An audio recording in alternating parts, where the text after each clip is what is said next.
di santat Serigne Saliou bu wér a wér waaye di ziar bu baax waa Yakhine TV. di leen abonné ci chaîne bi di Yakhine TV te bës cloche bi te partager suñu vidéo soo leen di bëgg jot ci yeneen information Yakhine TV la chaîne de la certitude. salaamaaleykum wa rahmatulah ñoo ngi leen di ziar ku nekk sa tur ak sa sant ñun nekk ñooy waa Yakhine TV ànd ak yéen si Sarsara 2024 bi taxaw waa kër Soxna Fatou Diakhaté di leen laaj seen taxawaay si màggalu Sarsara. jërëjëf soxna si ñoo ngi lay nuyu bu baax te di la ziar waaye di la ñaanal jàmm te di ko sàkku ci sa jëmm jëm di santat Serigne Saliou bu wér a wér waaye di ziar bu baax waa Yakhine TV waaye di ziar it bu baax Donay TV waaye di ziar D3S TV ñoom ñi nga xam ne seenub liggéey seenub yëngu du dara lu dul lépp loo xam ne dañ koy liggéeyal Sëñ Tuubaa ñuy fexe ba di ko fësal di ko ànd ak taalibe Sëñ Tuubaa yi gannaaw ba loolu weesoo di rafetlu bu baax sunu taxawaay fii ci Sarsara taxawaay boo xam ne taxawaayum ndigal la waaye di taxawaay boo xam ne dañ koo jëlee ci jëwriñ Serigne Souhaïbou Ndoye Ridwaan mi nga xam ne moo jiite liggéey bu Donay Soxna Maam Fatou Diakhaté liggéey bu Donay Soxna Maam Fatou Diakhaté boobu nag di liggéey boo xam ne liggéey bu am solo la di liggéey bu barkeel boo xam ne liggéey dongay Serigne Saliou yi rek taxawu leen rek mooy seen bu yëngu mooy seenum nëbét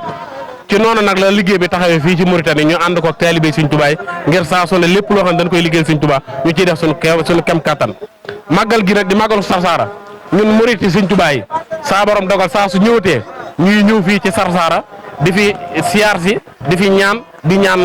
lépp loo xam ne Sëñ Tuubaa bàyyi na ko fi rek ñu taas ca barke boobu noonu waa fondation Donay Soxna Maam Fatou Diakhaté ren nag ñëw amal fi massification bu yaatu ànd ko jiital massification muy soxna Mborsa di ko ñaanal baax suñu borom defal ko jàmm bi nga xamee ne waaj nañ ngir ñëw fii nii kat waa fondation Donay Soxna Maam Fatou Diakhaté def nañ ci taxawaay bu yaatoo boo xam ne ànd nañ ko ñun ba nga xam ne mboolem ko nekk fii nii jàpp nañ ne kat soxna Fatou Diakhaté ci jëm boppam mboolem njabootu Sëñ Tuubaa gi dajee fii nii ñoo leen war a jox ñu lekk ñoo leen war a jox ñu naan moo waral ñu saytu ay ndox yu am solo yoo xam ne mbokki taalibe yi nga xam ne dañoo ñëw fii kat fii ku ne xam na ne Sarsara ni muy tàngee waaye ni muy mel ci ab poussière ak yooyu mboolem ya ci aju waaye buñ saytoo ndox yi nii ngir mbokki taalibe di ci mën a faj seenu mar te buñ naanee ba noppi kat ñoom bi xottu biteel bi ci moom danañ ko mën a soxla ngir suuf su weex sa nga xam ne fa la Sëñ Tuubaa gisee woon ak yonente bi sallallahu alayhi wa sallam jëwërën suuf soosu noonu danañ ci mën a barkeelu mën koo def fii nii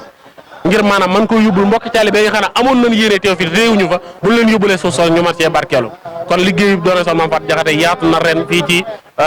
Sarsara ci wàllum ndox ci wàllum jumtukaay yi nga xam ne mbokki taalibe dañ koy soxla fii nii di siyaar bu baax ñi nga xam ne ñoom lañ ko àndal ko ñu mën ne soxna maam Awa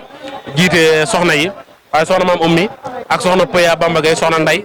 ak sëñ Xaadim Samb sëñ Fallou Diouf ak mboolem ñi nga xam ne ñoom lañ ko àndal fii ci Mauritanie waaye di siyaar waa Donay Maam Fatou Diakhaté bu Touba ñëpp bu Touba bu Dakar bu Thiès mboolem fu Donay Maam Fatou Diakhaté nekk daal ñoo ngi lay siyaar tey rafetlu liggéey bi nga xam ne ànd nañ ko génn ñoo ngi ñaan daal ci barke Sëñ Tuubaa lépp loo xam ne aajo la joo xam ne indi nañ ko fi yàlla nañ ko suñu borom saafaraal mboolem koo xam ne bokk nga ci Donay Maam Fatou Diakhaté yàlla na suñu borom dogal mu doon sa yëkkati zahiran wa baatin di la jaajëfal baax di ziar waa Yakhine TV bu baax a baax. alhamdulilah rabbil alamin ñoo ngi fas yéene ànd ak yéen si Sarsara ba keroog muy jeex am nañ yéene abonne-toi sur chaîne YouTube Yakhine TV.